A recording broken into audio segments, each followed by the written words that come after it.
Congress this most important piece of legislation that we, as a collegial and independent institution, have to enact into law.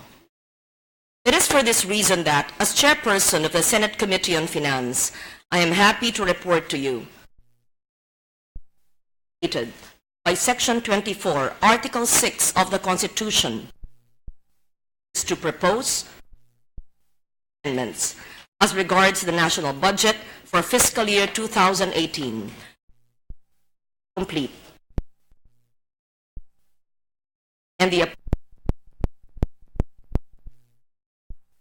matter, please allow this representation to put into context the diligence, the passion, the very hard work, if you may, that your Committee on Finance has poured into 48 budget hearings, 10 technical working group meetings, numerous budget briefings up to yesterday late afternoon, and a comprehensive discussion at the Development Budget Coordinating Committee, or DBCC level, to assemble the 2018 national budget that I am about to present.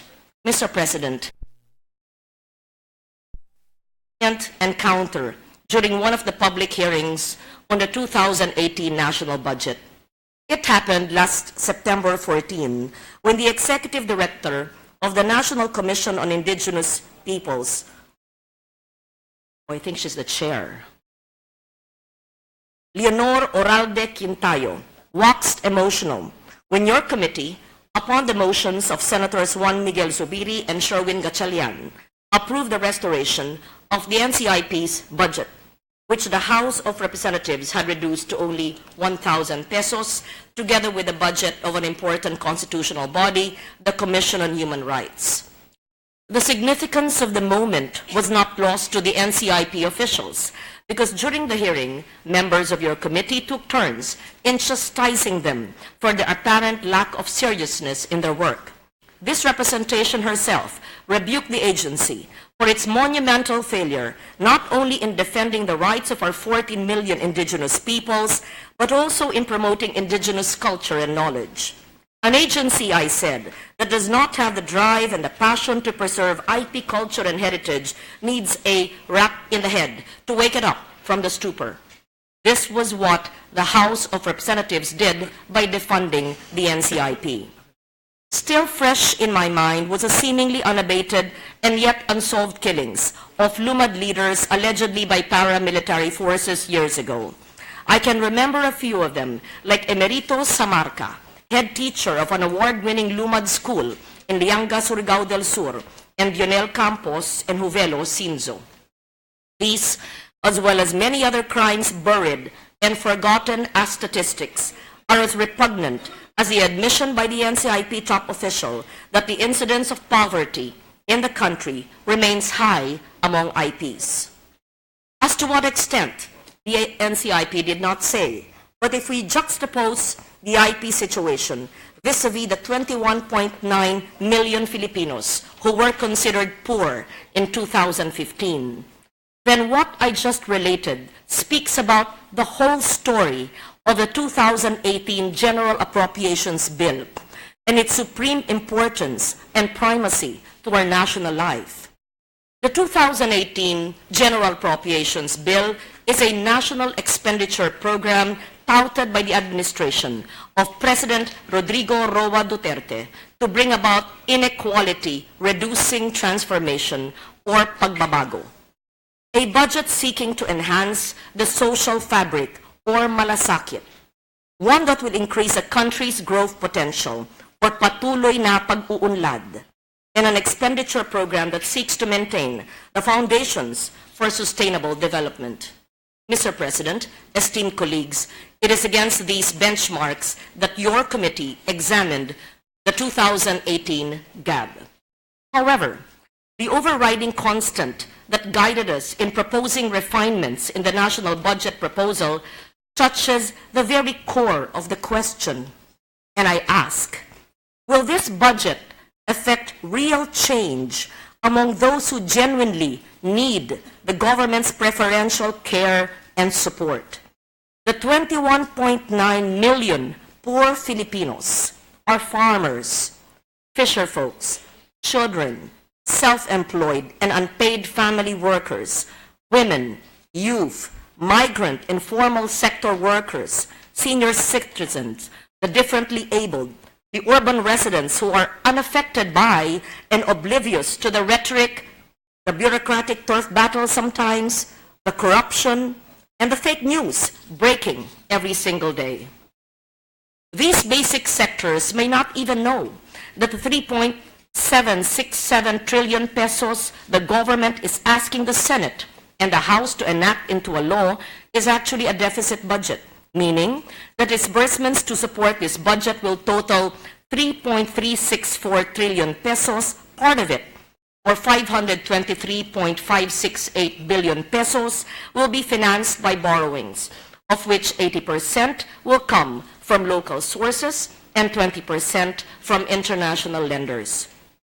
They may not even know, but will undoubtedly worry if they do, that the bulk, or 84% of the total disbursements will be sourced from both tax and non-tax revenues amounting to 2.841 trillion pesos. And what of the poor? Will they, as we do, rage righteously that the Bureau of Customs, which had lately sunk lower than low in credibility, is to collect only 637.1 billion pesos in 2018, plus or minus the 165.5 billion pesos in tariff revenues, to be lost due to smuggling? Mr. President, distinguished colleagues, the serious work your committee invested in fine-tuning the 2018 General Appropriations Bill has resulted in a budget that considered the wishes of the executive branch, yet reflective of what we, who, like the President, have a national constituency, feel daily as we keep in touch with the pulse of the people. This pulse beats no farther than the steel gates of this Senate, where every single day, even during weekends, hundreds, if not thousands, of our fellow Filipinos from the lowest strata of society line up to avail of, nay, beg for, whatever assistance is available from the offices of the members of this hallowed institution. A stark reality, that is, the legislative branch of government being a refuge of the poor, because just some agencies in the bureaucracy are sometimes perceived to be insensitive or unreachable, or sometimes failing to attend to their needs. We want to help address the challenges that hinder agencies from fully utilizing their budget. Dahil sa pondo na binabalik sa kaban ng bayan, katumbas noon ang mga classroom na hindi na ipapatayo, mga kalsadang hindi na simulan o nabuo, mga batang hindi nabigyan ng sapat na nutrisyon, mga pamilyang patuloy na naninirahan sa kalsada, mga komunidad na walang ilaw at tubig, at iba pang mga proyektong hindi na ipapatupad. Faced with this grimmest of these realities, your committee thus fashioned a budget that we believe will translate the soaring rhetoric of our leaders into something really solid, into something firmly rooted on the ground that our people can hold on to and hope. It is a budget that reforms and transforms, to borrow the President's message. It is also a budget trimmed of the lavish, and therefore unneeded decorative furniture in a house meant for 104.9 million, but which unfortunately accommodates only a few. It means a budget that addresses the basics. It is a budget where we made room and space to keep those who are in the cold warm, to feed those who are hungry and dispossessed. A budget that reduces enmity and restores the peace. A budget that is transparent. Such a budget, your committee believes, will bring the Filipino family tranquility, prosperity, and unity. We believe it should ignite hope, which is a dwindling currency in these pessimistic times. We also believe it is a crucial tool to finally break the cycle of intergenerational poverty, and to promote inclusive economic growth for all Filipinos. To reduce inequality, we at the committee level supported many of the proposals of the President and the budget refinements proposed by our colleagues in the lower house. But we also made sure those are aligned with the results of the Senate's own consultations, the public hearings that we conducted. That is the public pulse. I begin with the environment and climate change, a lifelong advocacy, and my public record shows that. Your committee made certain that a 2018 GAB ensures ecological integrity, clean and healthy environment, risk-sensitive investments, disaster preparedness, through special provisions that integrate and mainstream disaster risk reduction and climate change adaptation and mitigation in government programs. We at the committee firmly believe that building an inclusive and prosperous economy requires us to continually strengthen our resilience to impacts of natural hazards and climate change. If you recall, Mr. President, we embedded the Quick Response Fund all in the budget of the National Disaster Risk Reduction and Management Fund in 2017, only earmarking those that were meant for the agencies. In this 2018 GAB, we reverted, as practical logic dictates and per the request of all agencies, to an arrangement that we instituted in the 2016 GAA, where the QRF is lodged in individual agencies to ensure easier, quicker access and utilization when the need arises. Thus, your committee transferred 1.250 billion pesos from the NDREAM Fund to the DSWD, 1 billion pesos to the Department of Agriculture and the DPWH, 750 million pesos to the AFP, 500 million pesos each to the DOH, OCD, and NIA, 100 million pesos to the DOE's NEA. We also allocated 2 billion pesos QRF to the Department of Education, 500 million pesos of which is from the NDREAM. We support the executive branch proposal to provide 1.5 billion pesos for the Pag-asa Modernization Program, 1.5 billion for the MMDA Flood Control Program, 285 million to the Mines and Geosciences Bureau of the DNR for geohazard mapping and assessment. We agree that these resources are directly needed to strengthen our community's adaptive capacities against climate change. To further underscore this need, we require under this 2018 GAB every local government unit under the responsibility of a DILG to conduct regular and evacuation drills in coastal communities that are at risk of storm surges and landslides. These drills should simulate real emergencies, should teach our people basic survival skills, how to avoid panic, as well as help them ascertain proper responses during actual natural hazards. On the main, while the House realigned funds from other agencies to come up with 40 billion pesos for Republic Act 10931, the Universal Access to Quality Tertiary Education Act, which the President signed last August 4, your committee further allocated 10 million pesos in capital outlay for each of the country's 112 state universities and colleges, simply for the reason that free college tuition alone does not make education accessible. School facilities, classrooms, laboratories, equipment, efficient and well-trained teaching personnel do.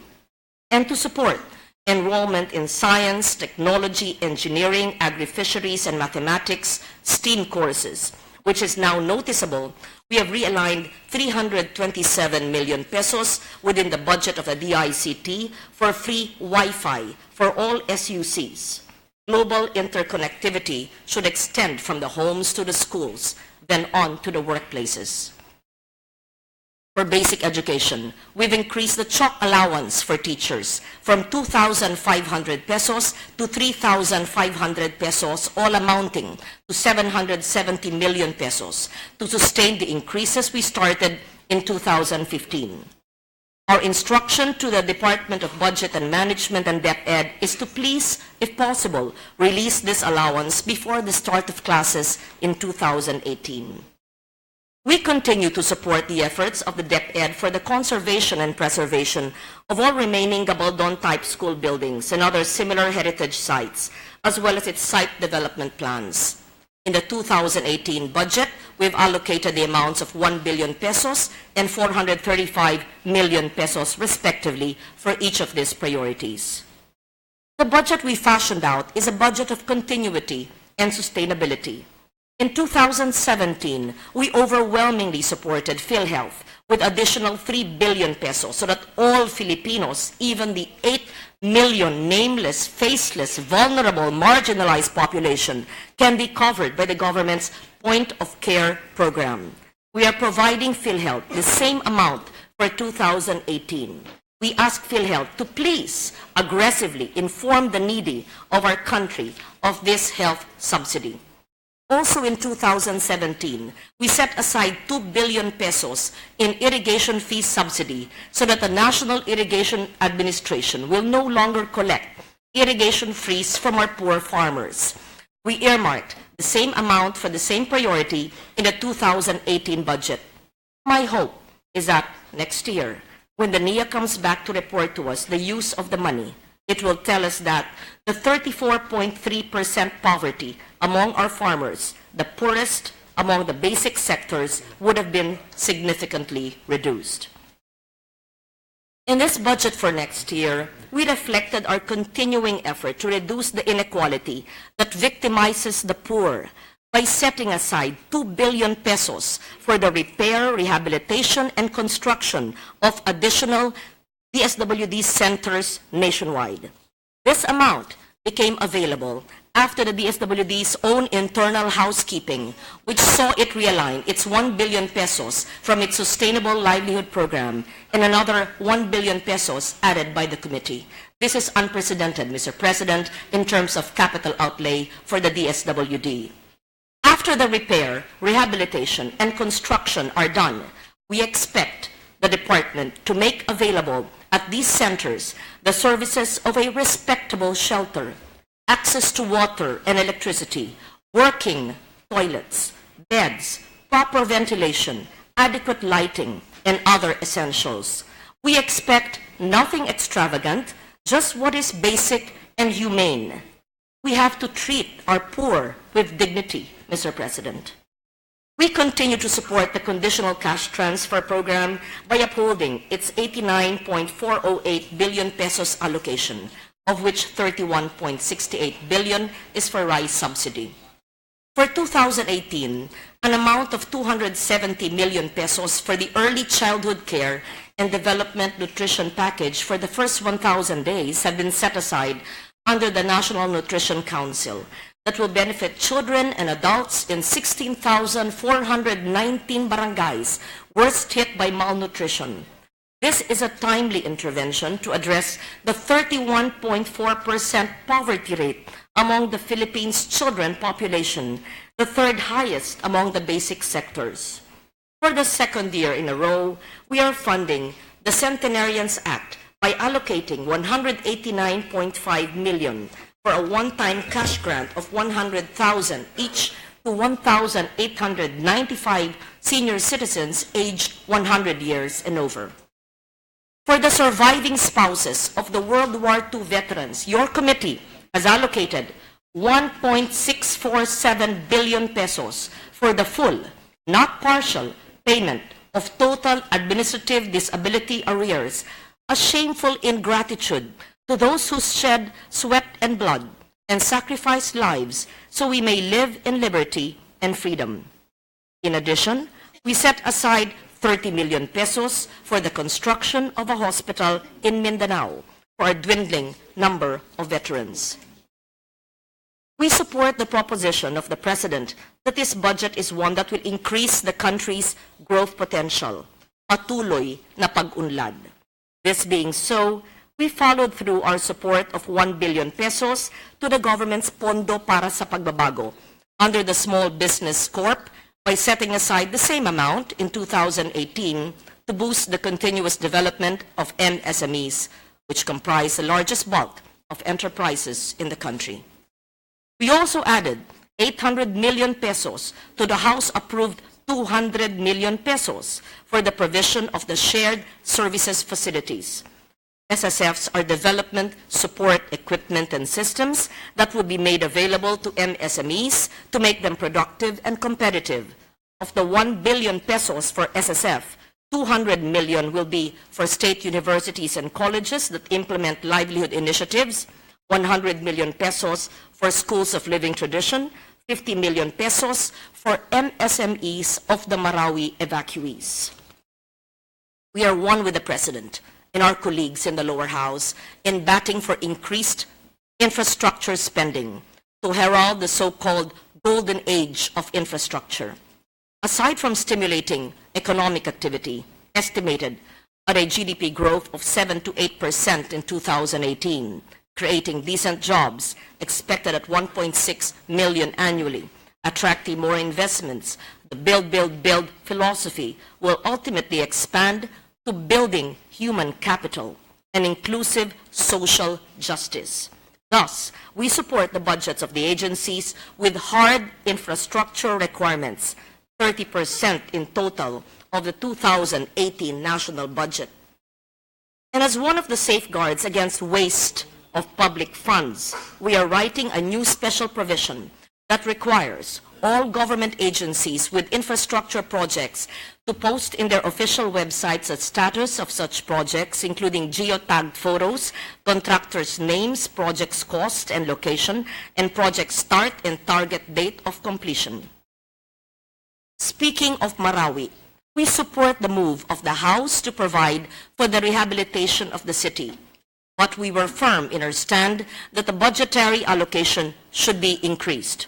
Thus, in the light of Marawi City's current situation, we are making available 10 billion pesos from the NDREAM Fund for 2018 for the city's quick recovery, reconstruction, and rehabilitation. This amount is on top of the 5 billion pesos given this year from the contingent fund and fund of agencies. We are also making available a 500 million peso subsidy for a loan facility for the private sector in Marawi for the evacuees and the residents under the auspices of the Land Bank of the Philippines to enable them to reconstruct their damaged homes. In a new special provision, we specify that such loans will be free of any interest, but the loanable amount is limited to 2 million pesos per household, and the Land Bank may charge the borrower an administrative cost for processing the loan. For the Mindanao State University in the city, we've allocated 5 million for cultural mapping of the intangible and tangible heritage, all memories and materials left by the war that engulfed Marawi. We hope that this process of heritage mapping and its intended outputs can hasten the psychological healing of the affected populace and strengthen our cultural bonds with our fellow Muslim Filipinos. These budgets go with our fervent prayer that we may immediately see hope, dignity, and peace restored in the Islamic city of Marawi. With this small yet meaningful allocation, we signal to all Filipinos that the Senate accords culture and arts an important place in our budget priorities and would not allow culture agencies which provide nourishment to our national soul and identity to be left behind. Thus, your committee provided resources for the promotion and preservation of our tangible and intangible heritage. The message we are sending is that culture and arts literacy is key to national unity. The Marawi crisis brought us constructive lessons in peacemaking and peace building. It also magnified 1,000 times the difficult challenges we face towards socio-economic and political stability. And so, of course, we do not desire another Marawi crisis somewhere else in our land. Thus, for 2018, we are providing an additional 100 million pesos intelligence fund for the National Intelligence Coordinating Agency, NICA, to ensure that it is ready and equipped in preventing any more Marawi-like crisis from happening. This is on top of the intelligence resources we are allocating the armed forces of the Philippines and the PNP, as well as the 36 million pesos and 35 million in confidential funds and the Situation Room funds, respectively, of the National Security Council. Despite the criticisms and the public ire hurled against the PNP, we support its funding needs because only through this can we really make them more well-equipped, efficient, and effective. Your committee does not subscribe to some wild notion that withholding resources from our police force will make them accountable. It is the PNP leadership under the President who should answer for the action, behavior, and performance of the police corps. Thus, we are allocating 1.9 billion pesos to the PNP in 2018 for it to achieve an improved police-to-population ratio of 1:511. The ideal police-to-population ratio is 1:500. About 10,000 police officer 1 recruits will benefit from this budget. We allocated 900 million pesos to the PNP to support its campaign against illegal drugs, as well as 1.2 billion pesos for the operating requirements of the PDEA.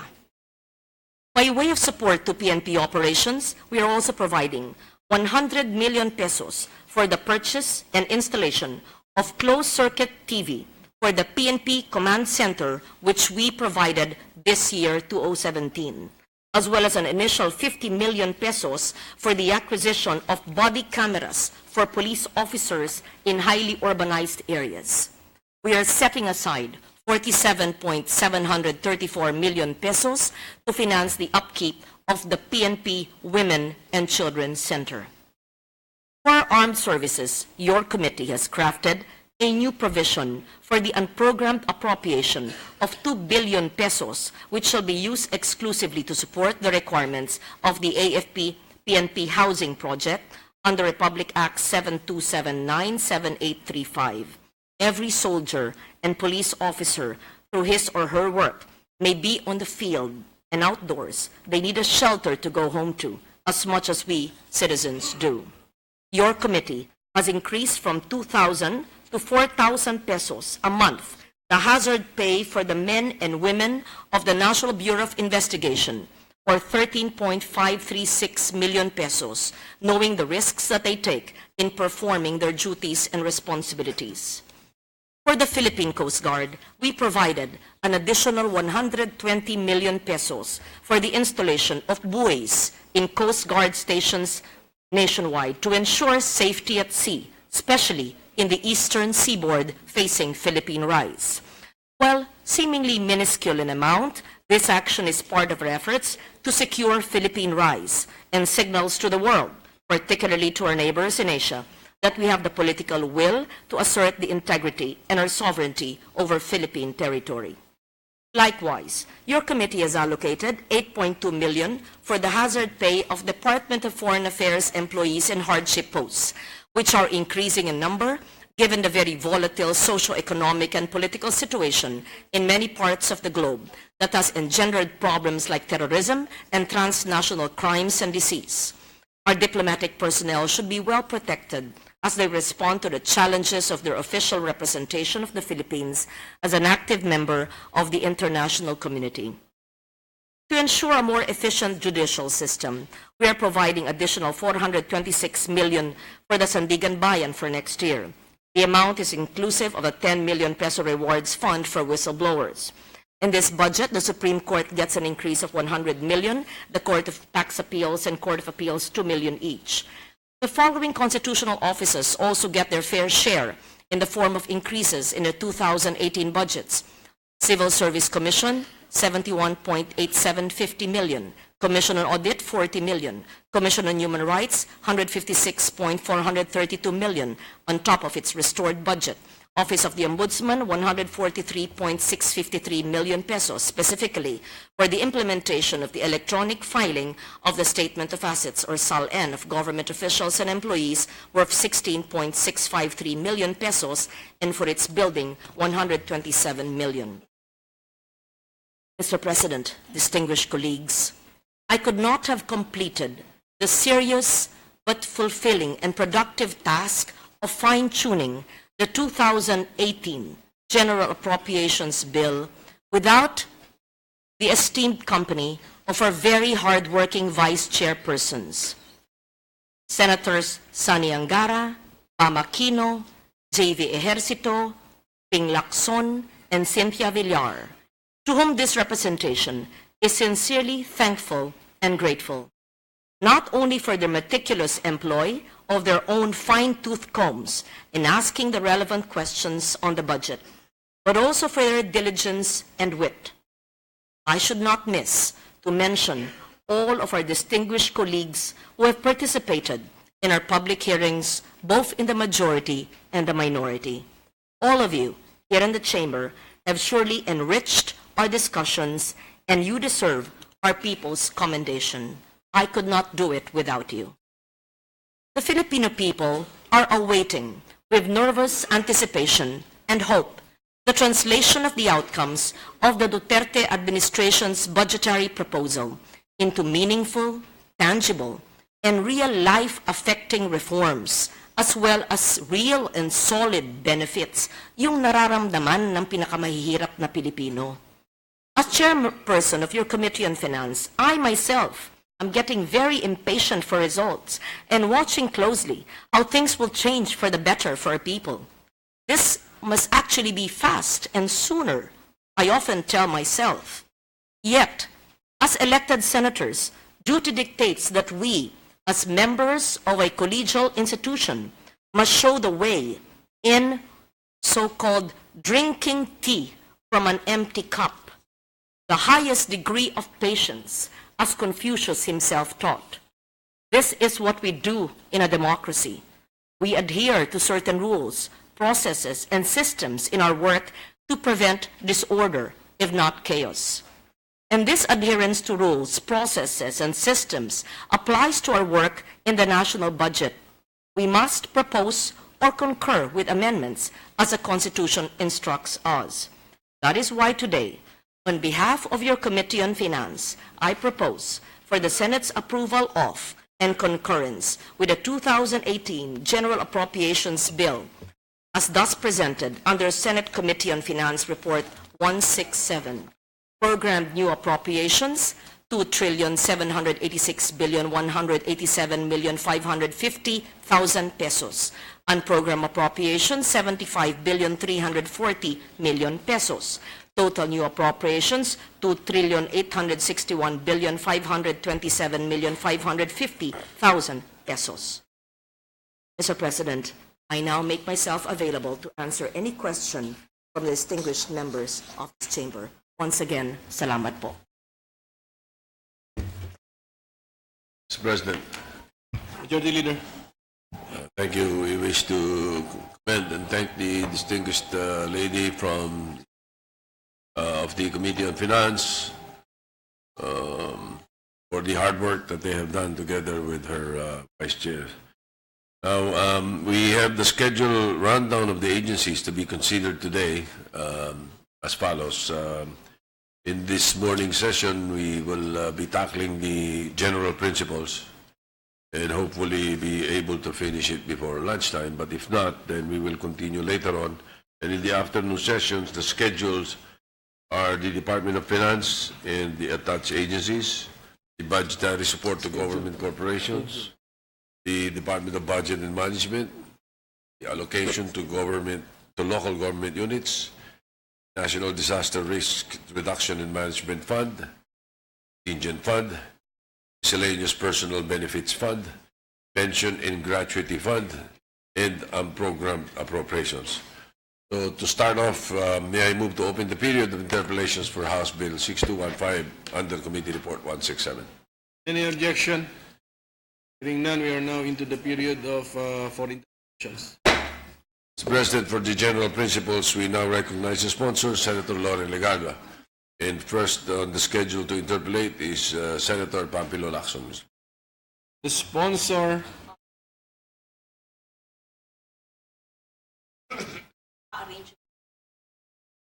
Maybe have a few minutes suspension, Yes, Mr. before President, I so that recognize them, the staff session- may be called in. Session is suspended.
Ready to resume, Mr. President.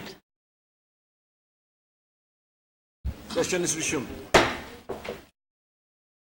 Thank you, Mr. President. Let me recognize our sponsor and Senator Lacson for interpellation on the general principles. Thank you, Mr. President. Will the distinguished lady from Antique and the Republic of the Philippines yield to some questions? This won't take long. I won't make it hard for you and also to myself, Mr. Chairman. Yes, Mr. President. willingly, Mr. President, whose amendments or subcommittee report as my vice chair were all integrated in the committee report. Just to put it on record, including the full payment to the veterans and all the amendments. But yes, I am more than willing to listen. Thank you, Mr. President. With your indulgence, I have some slides for a better understanding and clearer presentation. I will start off with my favorite topic, underspending. I won't get tired of hammering on this issue precisely because I consider underspending as one of the worst enemies of progress.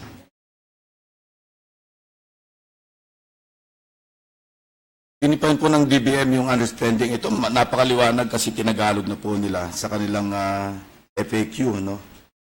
Ang underspending ay tumutukoy sa paggastos ng isang ahensya ng gobyerno ng mas kakaunting budget kaysa sa kabuuang nakalaang budget para sa kanya na nakasaad sa General Appropriations Act o GAA, ang ating national budget. Tama rin po sinabi, kung sa personal na pananalapi, tama po yung mag-underspend kasi may tatabi ka para sa ibang pangailangan. Pero sa pagpapatapo ng gobyerno, masama po yung underspending dahil yung mga proyekto ay nasa sakripisyo. So, ano ba yung picture ng underspending na ating bansa over the years? 2010 hanggang 2016. Ito po yung makita natin ng larawan ng underspending at unused appropriations na nag-average po ito ng sinumulan po namin 2007 hanggang 2016. 324 billion a year. No? At noong 2016, noong nakarang taon, napakalaki po ng underspending, 596 billion pesos. So ano pa bang impact nito? Ang impact nito is, may tama po ang GDP kasi pagka dinivide natin yung unused appropriations by the nominal GDP, kung titingnan natin po sa 2016, ang nominal GDP ay nasa 14,480,720,000,000.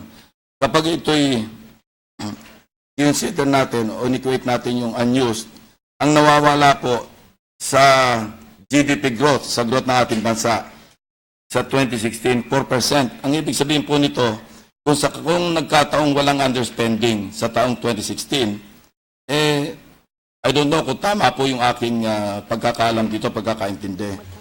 Dapat pumalo tayo ng 6.9. Dapat mahigit 10% ang ating GDP growth rate. Tama po ba yung aking observation, o aking pagkaintindi. Tama po kayo.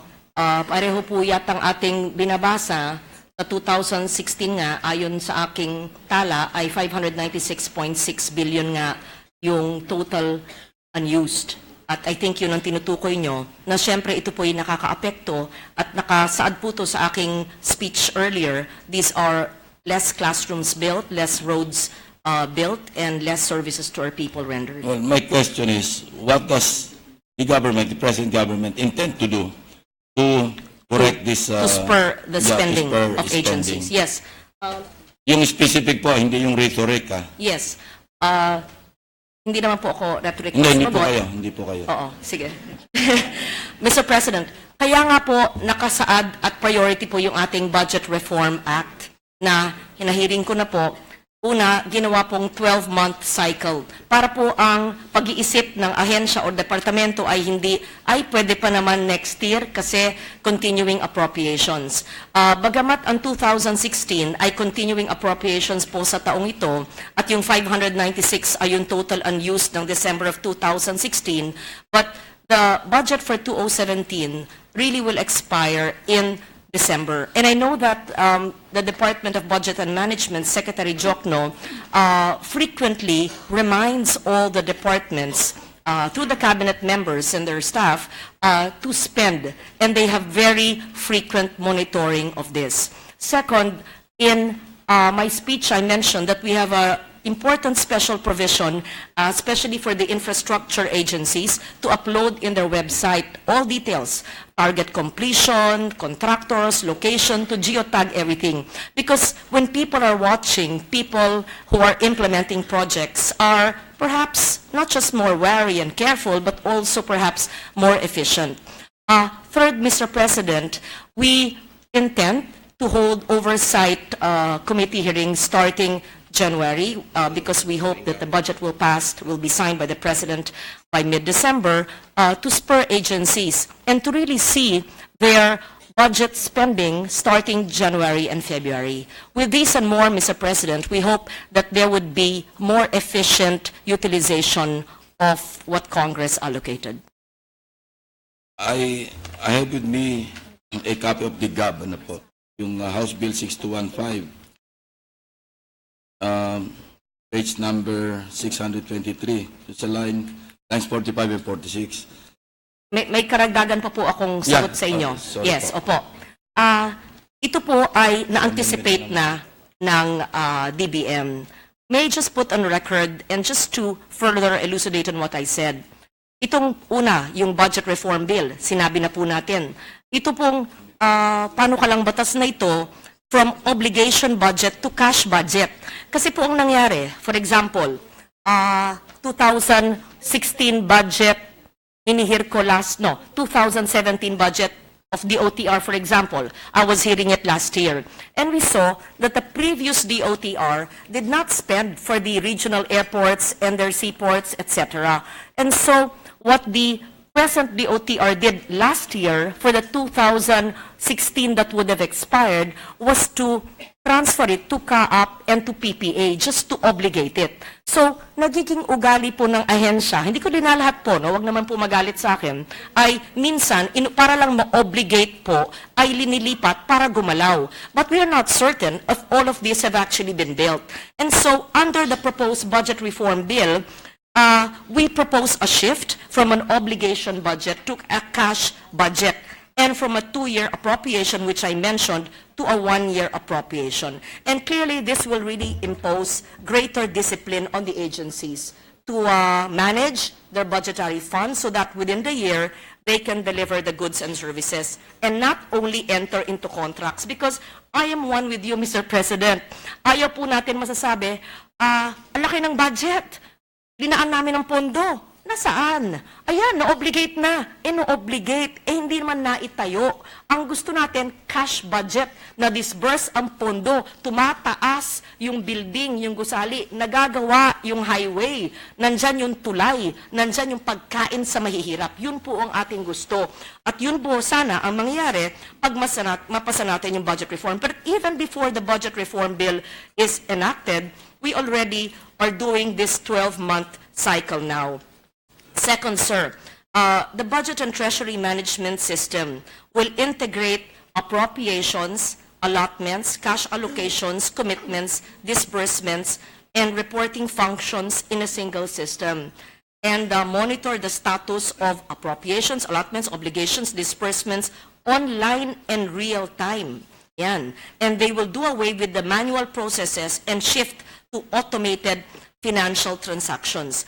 Mr. President, this will ensure the proper reporting and auditing of and aid the government in making evidence-based decisions. Third po, the implementation of the medium-term expenditure framework. This will be institutionalized by developing a manual that will assist the line agencies in rolling out a medium-term budget consistent with the development plan. This will also strengthen the link of planning and budgeting of line agencies by quantifying the cost of implementing the strategic plans consistent with the PDP. And then to address also the problem you always hear during our hearings, Mr. President, is procurement. To address the procurement bottlenecks, the IRR of the government procurement reform law has been revised and simplified. And, hopefully this will hurdle the bottlenecks. And those are some of the measures that the current administration under Secretary Jokno is doing in DBM and the economic managers as well. What are actually the culprits, the primary culprits in the underspending, Mr. President? What are the culprits? Well, first, offhand, Mr. President, I think poor planning. Because when you ask for too much, more than you can bite or chew, then you're not able to spend it. But really, Mr. President, we admit that there could be procurement difficulties and implementation bottlenecks. It's a new law. I think that law is, 5 years old, stemming from the deeper and bigger issue of weak planning, as I mentioned. Pag mali po ang paghanda ng proyekto, poorly prepared projects, delays in complying with the preconditions for the release of funds, feasibility studies or design processes are still ongoing, duplication of components for some projects, delays in finalizing the technical specifications. Technical specifications are not available locally. And apart from poor planning, implementation difficulties, the difficulty in obtaining clearances or permits from oversight or regulatory agencies, LGUs or development partners, right-of-way problems, and other legal issues. These enumerated issues, Mr. President, affect the procurement process, and I always hear our agencies say, kasi procurement law, but there are agencies that have faster implementation. So Secretary Jokno says, it's not the law, it's the people, or it's the agency. And I would like to give the procurement law a chance to see if one agency can perform well, why can't the others? And so it really boils down to poorly prepared projects and implementation difficulties, which I admit is institutional in nature and really mainstreamed, or wrong word, in the bureaucratic red tape. We really have to do something about napakamasalimuot na proseso ng bürokrasya. Mismon tayo po nababagalan. Paano po ang private and foreign businessmen and investors in industry? So it's so difficult to traverse the bureaucratic red tape. I agree, Mr. President, because it is only through proper and correct identification of the problems and issues that we can solve or identify the solution. Opo. No, and I agree with you when you inserted an amendment sa House Bill. Kaya lang, may comment lang ako dito because between lines 45 and 46 do sa page 623, you propose geotagging, web-based monitoring. And I agree, I think that will somehow help in expediting infrastructure projects, the implementation. However, ang sinabi niyo rito, further, it is encouraged. Imposed. At the proper time, during the period of amendments, mas maganda mandated. Gawin nating mandatory instead na in-encourage lang natin yung mga agencies to use geotagging. Kasi people or the public will actually see how they are doing pati mga contractors, and We everybody accept your involved. proposed amendment at the proper time, Mr. President. Yes, this is not intended to put on the spot the agencies, no? Na ito yung mga tops sa highest or merong highest unused appropriations. I'm sorry, andito yung nanay, pero number 1 yung Department of Public Works and Highways. Yes, And Mr. may mga President. reason naman siguro, Madam Tatayo Madam yata Chairman. yung nanay. Followed by DepEd.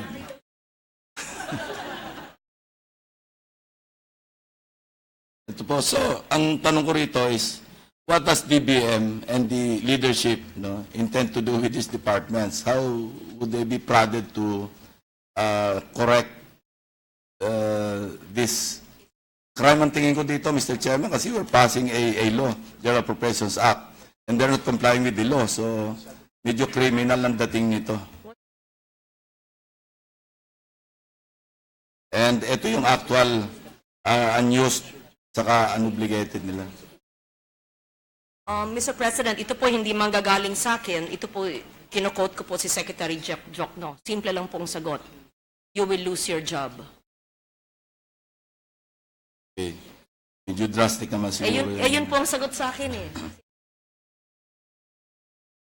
The next slide will show the MPBF. Papakita ko lang dito yung nare-revert sa Treasury. May mga figures po dyan. And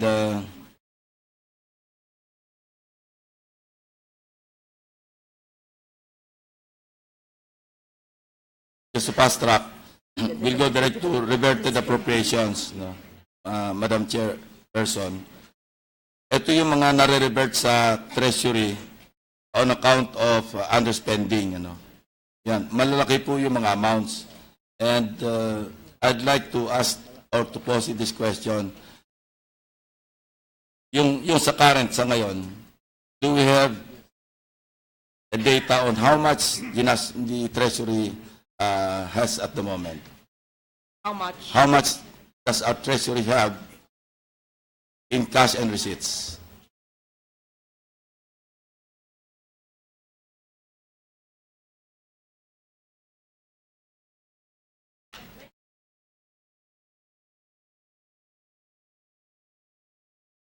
Executive session? Yes, executive session on, because it's never divulged in public, on how Why? much. What's the reason? The public, I think the public is entitled to know how much money do we have or how much money we have. Hindi naman ma-hold up yung treasury. 1 minute suspension. They're explaining to me why it cannot be divulged here, but in executive session they're able to do it. 1 minute. Session suspended. Bakit? O, mag-usap Chairman. kayo. Mag-suspend. You know Mamaya pa ang budget kasi. Suspended. can you bring back the underspending of the DPWH? Teka, sandali. No, she does. This budget was passed by the previous administration. Hindi, she doesn't.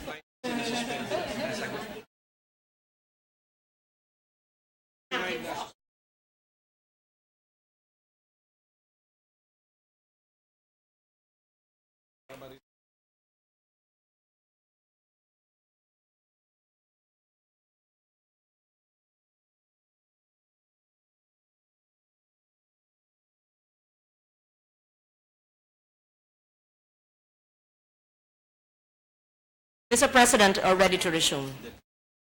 Session is resumed. Mr. President, every Monday and Tuesday, the Philippine government issues treasury bills and bonds. And then if the public is able to know how much cash we have, then they can, the lenders, then the market will be affected, Mr. President. Okay, so napakisabit na lang sa mga Yes. colleagues natin, including In this executive representation. session, yes. Okay. Search, Mr. Submit. Chairman, Yes, I think the can I majority. interject with the comments of Is it the chair that will recognize Senator Villar or the Mr. chair? President? Yeah, but with the permission of Senator Legada, who has actually the floor. So, will you allow? Yes, Mr. President, although we're not discussing yet the public works No, I budget. just want to Yes. Yes, answer. Senator Villar is recognized. Anyway, this budget, the past budget we're talking about, is the budget passed by the previous administration, and the DPWH took over almost half a year after. That's almost middle of last year. And besides, I think there is something wrong with how they make the DPWH budget. I think the proponents of the projects, when they ask for a budget, they ask for both the right-of-way budget and the construction budget. I suggested that if we ask for a budget, during the first year, we ask for the right-of-way budget because it takes a year to to take care of the right-of-way. So if you included in your budget the construction, then definitely the construction cannot be done in 1 year. That's why I'm always saying to the DPWH that you have to ask the proponents, put first a budget for the right-of-way, take care of the right-of-way, and the next year, you ask for the construction budget so the underspending will go down. Yun ang ano. But you know, this proponent, they're so excited about the budget. They want all the budget, and the result is they're not able to implement the budget. That's why there is a lot of underspending at the DPW. Yun In other lang. words, it's poor planning. Yes. But you cannot stop the proponents like the mayors, the governors, the congressmen who are all asking for budget in That is a their problem. locality. And Yeah. we observe, whenever congressmen make Not their only insertions, congressmen, mayors, barangay captains, governors, because when vice mayors. congressmen make their insertions, we notice na sinasabay na nila Yes. yung right of way doon sa construction ng road. Oo, but it Alam takes, nat- it yes. takes at least a year to take care of the right-of-way. Kaya dapat mauuna yung The right-of-way right of way. budget. I could not agree more, Mr. Yes, so President. that's the problem. Maraming So salamat we po. should be able to control ourselves. Balik Not na to po do tayo. this. Balik na po tayo sa general principle. But that's a very good insight shared with us by Senator Villar. Senator Legarda, you have the floor, ma'am. Mr. President, moving on, whatever happened to the issue of the UWACs, yung Unified Accounts Code Structures? In 2014, visible po ito sa budget books. But we noticed after 2014, nawala na ito sa budget books. So we cannot, mahirap mag-track ng mga projects, mga PAPs, kapag walang UWACs. Malaking tulong sana eh.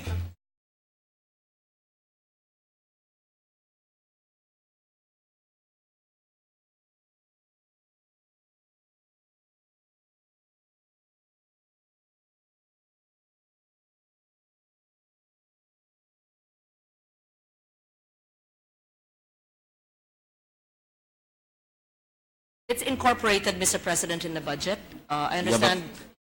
Yeah, incorporated, but I think it's only in the DBM website. But in the budget books, we can no longer see the UWACs. It's being used, Mr. President. It may not be seen, but you cannot encode without being part of the system. We know that, Mr. Yeah. President. But, it's easier to track PAPs when UWACs are there.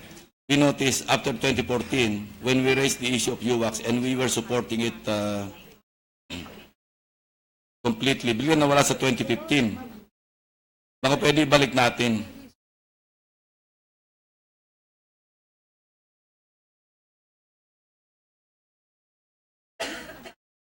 UWACs is a big help for a unified accounting, auditing, and reporting of all financial transactions of the government. So if we are for transparency, why remove the UWACs in the budget books?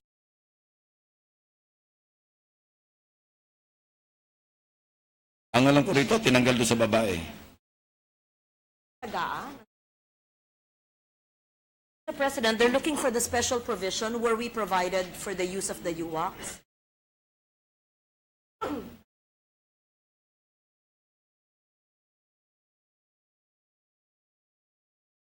It's actually in section 2 of our 2017. Yes, but na-mention lang, but where are the UWACs? Where are the codes? Ito po, section 2, budget with UWACs. To properly implement this act, DBM shall identify the account codes of the items of appropriations pursuant to the Unified Accounts Code structure. It's there. The UWAC shall cover the funding source, organization, location, program. Nandyan po. It is contained. It's just mentioned It is mentioned in a provision. in the general provisions of Yes. the 2017 GAA. It will also be mentioned in our Yes. For better tracking, dapat sa NEP pa lang, it should start from the NEP so we can track kung ano yung nagbabago as the budget proposal.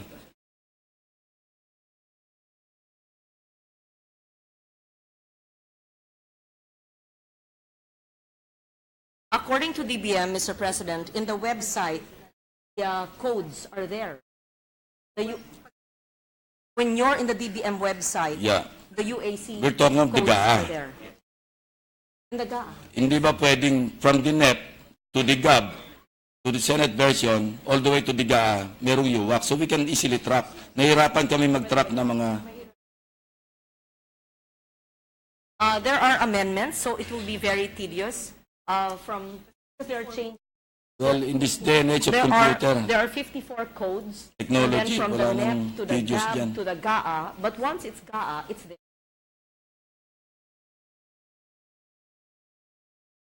They can have a tracer from the Yes. NEP to the GAB. yes, sana. Next year. Another issue, moving on, Mr.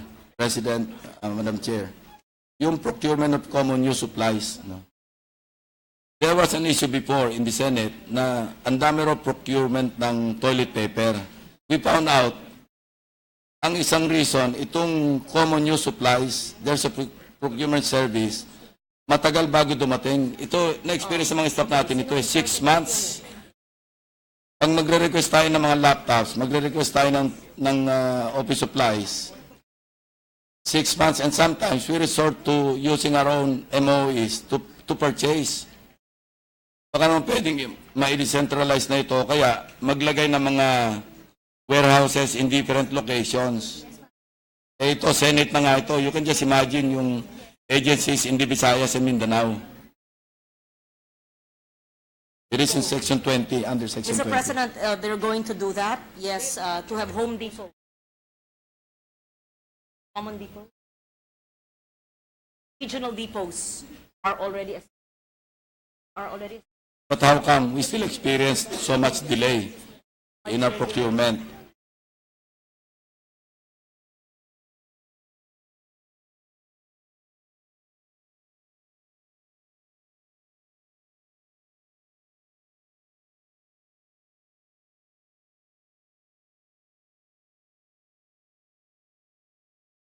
I understand, Madam Chair, pati yung LGUs kasama rito, hindi ba?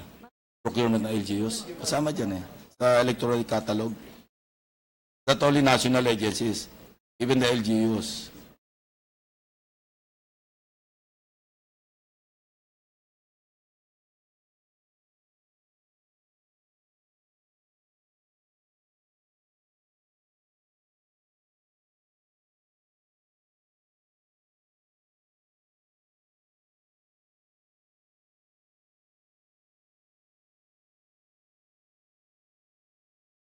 I believe, Mr. President, there are already regional depots and the local governments buy from the regional, including national government agencies. But how come the delays at least 6 months?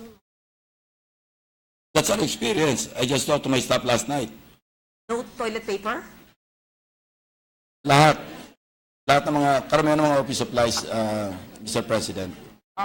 And nandito yung mga staff natin, I think they share the same experience. I buy my own.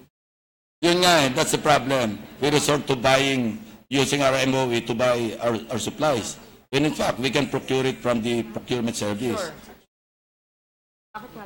Ba't matagal? Mr. President, I would like to request the DBM head of procurement and the head of procurement of the Senate to talk to each other. I cannot invent I'm the not just answer. talking, I'm not just No, concerned and about to the see Senate. what's the problem, why, despite the fact that there are regional depots where I am told that the local governments and national agencies, again in concept, already procure or get their supplies from there, but you're correct in saying that there are delays. So I would not be able to answer that, depending on what the Senate procurement is doing and perhaps other agencies' procurement are doing. Would like to see where lies the problem. When I was par, yan din ang problema namin. Bakit nga ganun? Yolanda.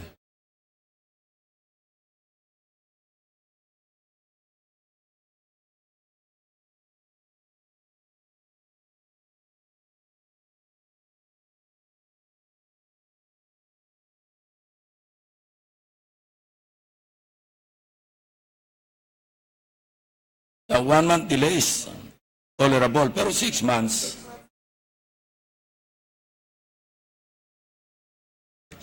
Okay. Senator Lacson. It's being, Mr. President, according to the DBM, that they realize a problem, they're changing everything, and even the purchase of vehicles is going to be centralized. decentralized, Centralized. centralized. Based on it. Centralized based on the suggested retail price. In terms of vehicles, Mr. President. Vehicles, no problem. But office supplies, yung common, tawag na common use supplies. While we are on the topic, can I interject, Senator Lacson? Senator Lacson is complaining about the delay. But how about the quality of the goods that we're getting? We have experience with defective ball pens, defective staplers also. So let me bring this up while we are on the topic.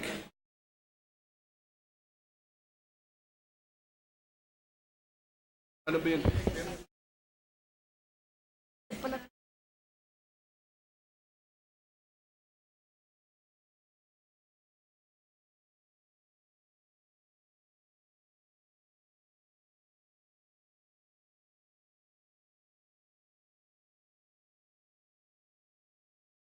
Mr. President, this issue will be addressed by the head of procurement of the Senate. And I cannot answer you why there's a 6-month delay in the Senate, Mr. President, because they assure me that there are regional depots, the LGUs and national agencies get from them, and they say that they are not aware that there's a 6-month delay in the Senate. I overheard Senator Gatchalian, sometimes 1 year daw, sabi. Computer 1 year. Maybe it's a Senate problem. Who is our head of procurement? I'll find out. But I understand your impatience. I don't like to invent an answer, Mr. President.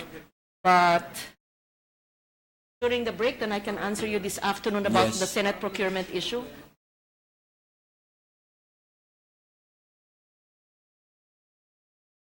I understand what you're saying. The Why you problem want... is not in the Senate. The problem is in the procurement service, Mr. President.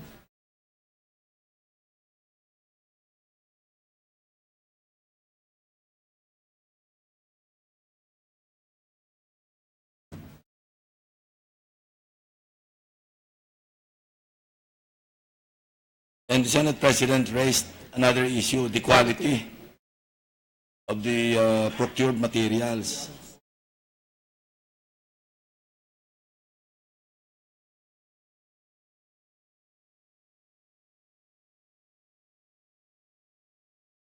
Mr. President, it is the user or the national agency that determines the specifications, and so the procurement service would purchase whatever are the specifications. And maybe the price, there's a price ceiling, and that is the kind of quality that we get.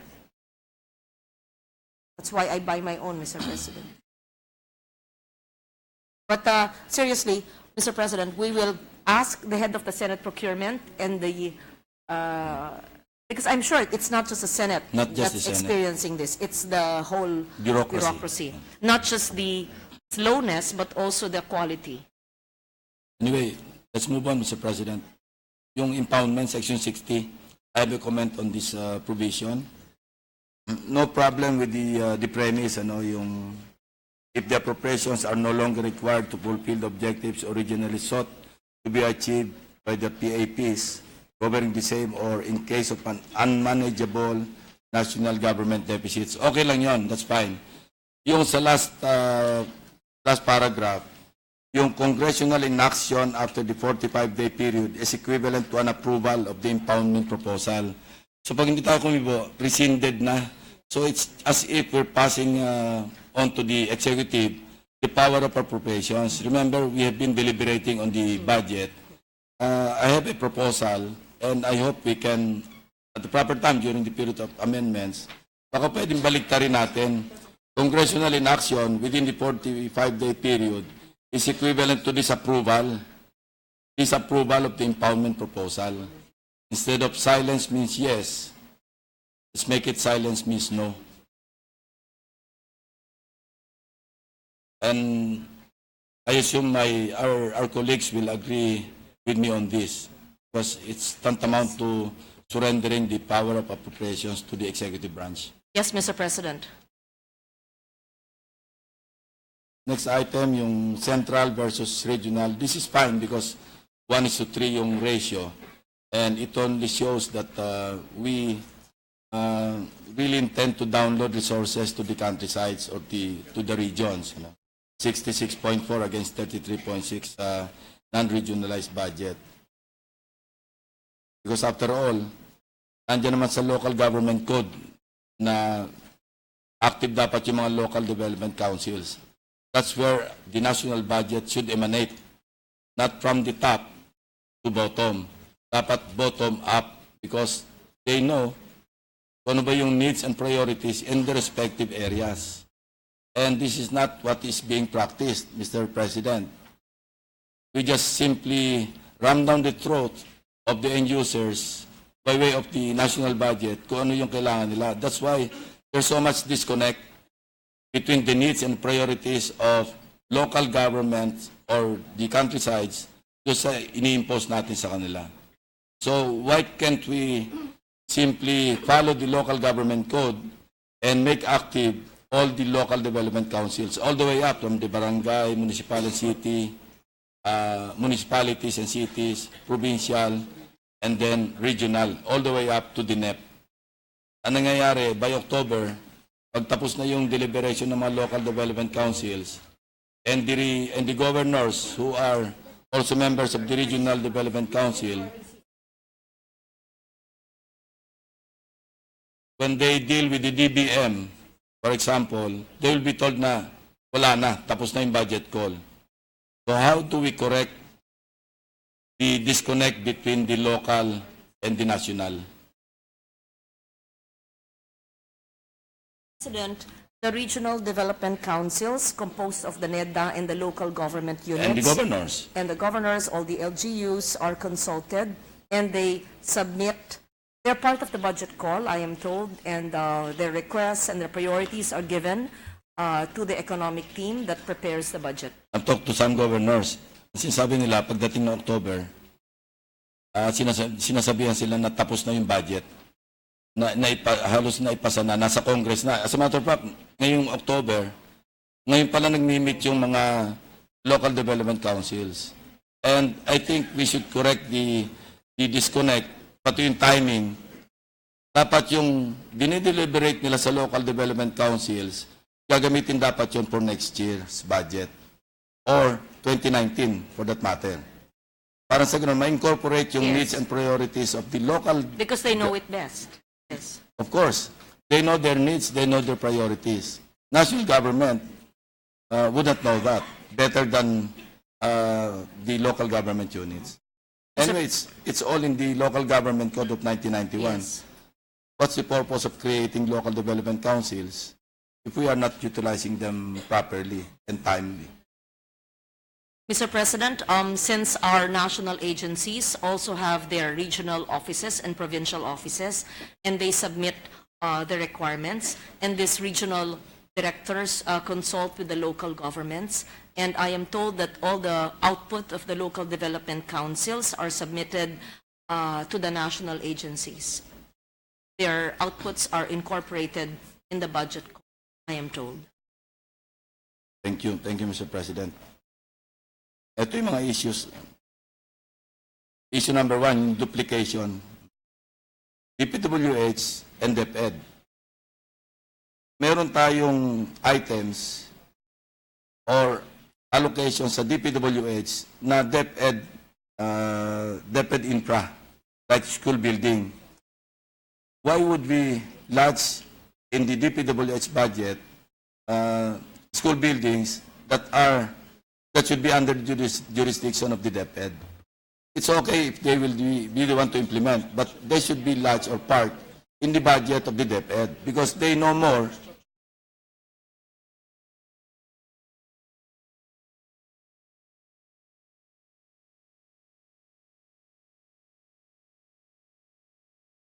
At least yung planning kung saan lalagay eskwelahan, alam ng DepEd yun eh. DPWS, they wouldn't know.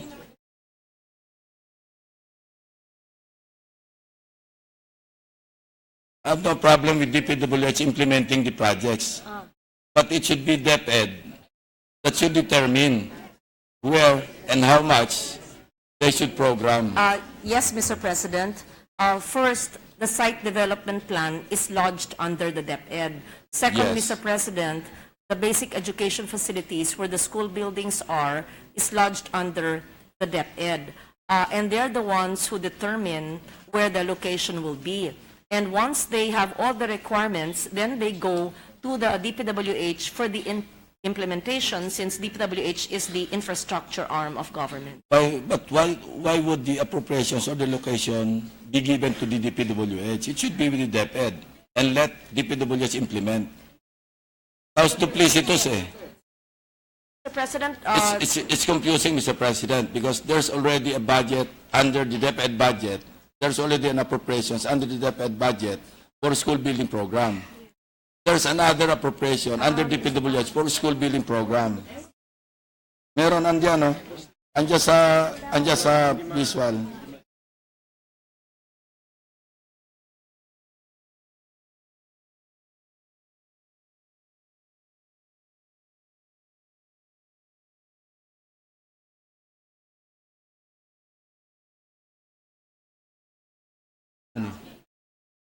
You can find it on page 1226 of the GAB. In fact, nag-increase pa nga eh. From the NEP, ang nasa NEP, 64,831,937,000 sa local program, buildings, and other structures.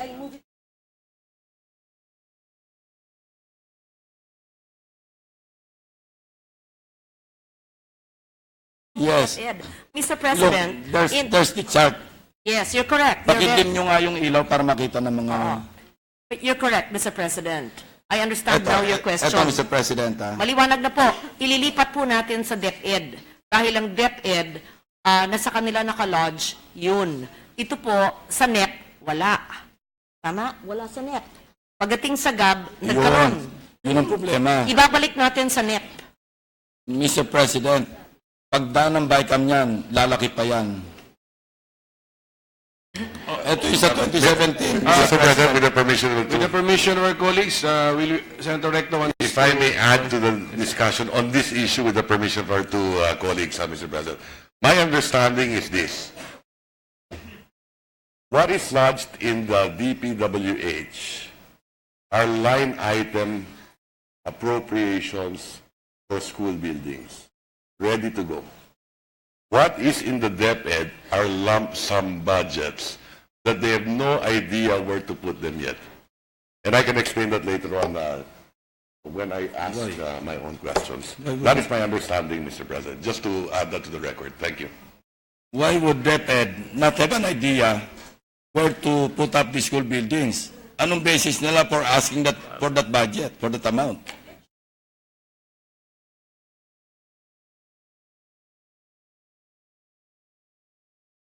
Mr. President, if the question is to this representative, is because the DepEd only does tabletop surveys. They do not know, they do not have a site development plan for all the schools nationwide, Mr. President. Now, and that is why last year we put a budget for site development plan.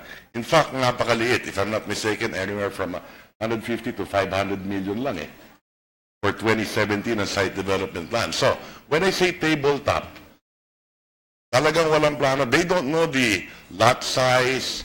And when we construct buildings, kung saan available yung lot, lagay lang na lagay. Ngayon, ubus na. Some of this property, ubus na, wala ka ng paglalagyan. You'll have to tear down the building to do vertical. 2 stories, 3 stories, 4 stories. So, ang ginagawa lang ng DepEd, ito yung numero ng estudyante, this million in this area, divided by 40, ito lang ang classroom, dagdagan natin ang classroom. But they don't know in the actual area kung ilang bang kakasya dyan na classroom, halimbawa. Then we really have a problem. We cannot solve the We problem. do have of a big underspending. problem, not only with DepEd, but also with public hospitals. The same applies for public hospitals. Then we cannot really solve the problem of underspending because if they don't know where to put the money, how can they spend it? Mr. President, during our committee hearing of DepEd and DPWH, I even embedded the DPWH person in charge of the school building program so that they can coordinate closely with DepEd so that all the requirements of DepEd that DPWH will implement can be made faster. Yes, that is one of the reasons for the underspending because DPWH claims DepEd does not give them the sites, that they don't have the requirements to build, while DPWH said, DepEd says that they're giving it to DPWH. So there should be closer coordination between DepEd and DPWH. I hope you don't mind, Mr. President, can I interject? Senator Villar, go ahead. I think the DepEd is basing their budget from the number of students. So they will just ask for a budget that will fit to the number of students. Then, after passing the budget, then that's the time they look for the place where they will build the schools. That's why there's no definite place where to build it. Then the question is, what's the basis for the amount that they're asking? And they do this year With the after year permission after of year. Senator Villar, can I answer? Yeah, go ahead, ma'am. Mr. President, I recall it was only this year because last year the DepEd asked this representation for the site development plan. I think it was Senator Recto and that USEC, there's the name. And it was Senator Recto whose amendment we accepted, and a certain USEC or an ASEC of DepEd because there was no planning, right? So thank you, Ralph, for that.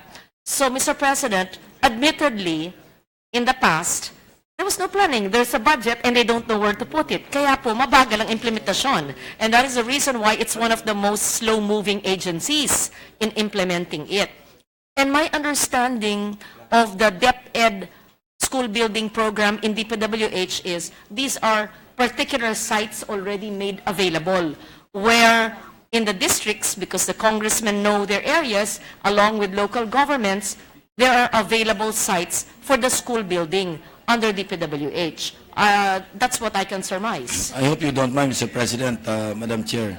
While we're touching on the budgets of agencies, no? These are policy issues that must be resolved by the executive branch, Yes. by the economic managers, because apektado lahat eh. I will ask, wait, 1 minute.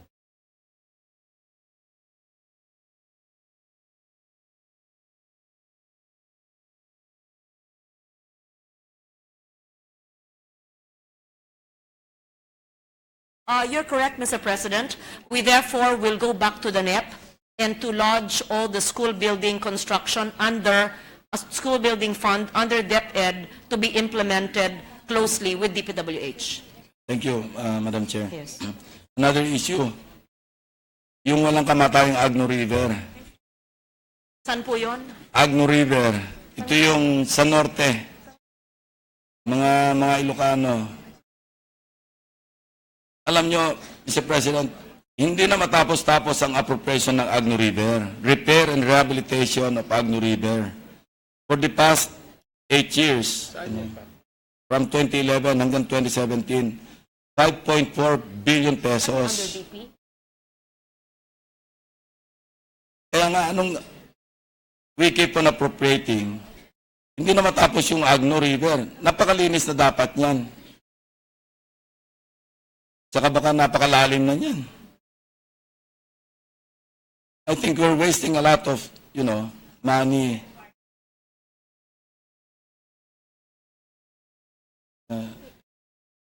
For 2018, that's 1.17 billion. Again,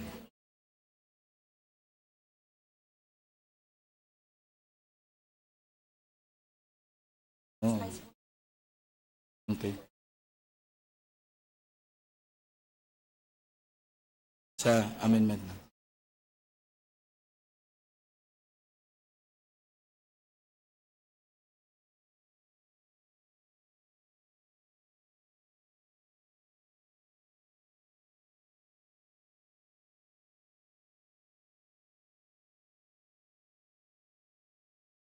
Mr. President, I agree with you, and at the proper time, I would be happy to receive your proposals, Mr. President. I will micromanage the, is it NIA? Is it NIA or the NIA project? NIA or DA. Meron nga nakalodge sa budget ng DA, may nakalodge pa sa budget ng NIA. Yes, Senator Villar again will answer. Meron pa rin sa DPWH yan. The irrigation facilities under DA are the small irrigation facilities. The solar small irrigation We're talking of facilities. Agno River, Madam. No, the Agno River, I think it's with NIA. The problem with NIA, it has been their practice that the repair expense is almost equal to the new irrigation facilities. This year, I have asked them to revise. I told them that dati parang they're equal, 50-50. 50% repair, 50% new irrigation facility. Now I have asked them to do 35% repair, 65% irrigation facilities. Ayoko lang silang biglain, but next year, I will ask them to do 20% repair and 80% new irrigation facilities to solve the problem of NIA. These are recurring appropriations, year in and year We will out. closely look into that, Mr. President, Thank and you. I appreciate your bringing this to our attention. I could not do it alone, as I told you. I would need your eagle eyes, be able to look at Agno and other river systems. While we are in favor of disaster risk reduction and climate change mitigation measures through flood control, we also have to see whether these are actually implemented properly that have really serviced the communities. So I will be happy to receive your amendments. Thank you, Mr. President. Next, ito, redundant po ito, student financial assistance.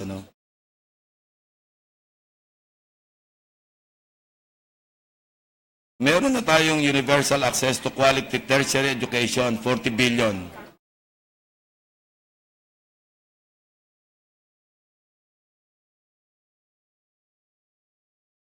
Next item, Mr. President, yung redundancy sa student financial assistance. Yes. Meron na nakaprogram na 40 billion pesos for the universal access to quality tertiary education. Ngayon, meron pa rin tulong-dunong program under CHED, sa NEP, 5.8 billion, sa GAB, meron pa rin 3.8. Para saan po ito?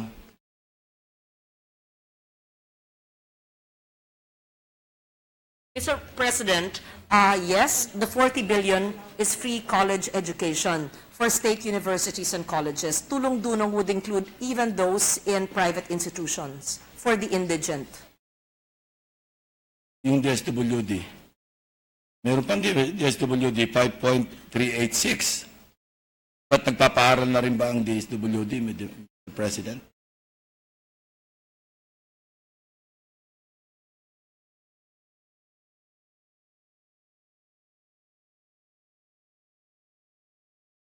Mr. President, for DSWD, I am told that these are school-related expenses. Obviously, Mr. President, it's not just the tuition, not just the dormitory, but many expenses of schools, and these are for the indigent families under DSWD, Mr. President. Mr. President, sabihin ko sa inyo, totoo, mga congressmen po yung nag-identify nito.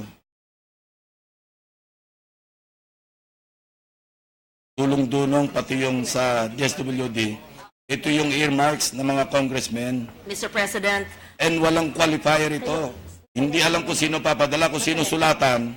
Doon yun ang binibigyan. 1,000 pesos, 2,000 pesos, 3,000 pesos. buti na lang po nandito yung OIC ng DSWD who's an expert in public finance, professor from AIM. We can ask him. Sana po ang nagsabi sa akin, nasa NEP po nila yan at sila po ang nag-evaluate ng mga mahihirap na pamilya na nasa kolehiyo ang mga estudyante for expenses outside of the tuition. Kailangan po talaga ng DSWD yan. Well, iba yung pagkaalam ko. Anyway, Mr. President, just Tinanong brought ko it sa out. kanila kung sa congressman o sa kanila. Face-to-face po ang interaction sa mga mahihirap na pamilya. Mr. President, dyan na nga napaway si Secretary Tagaywalo sa mga...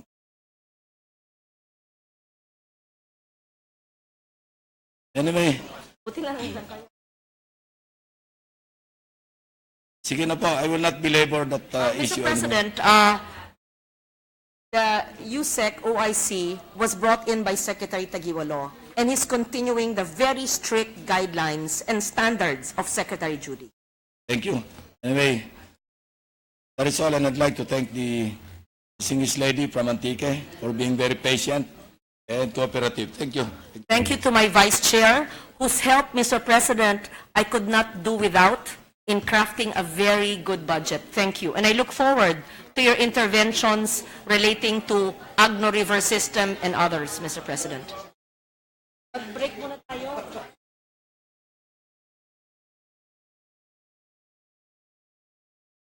Session suspended.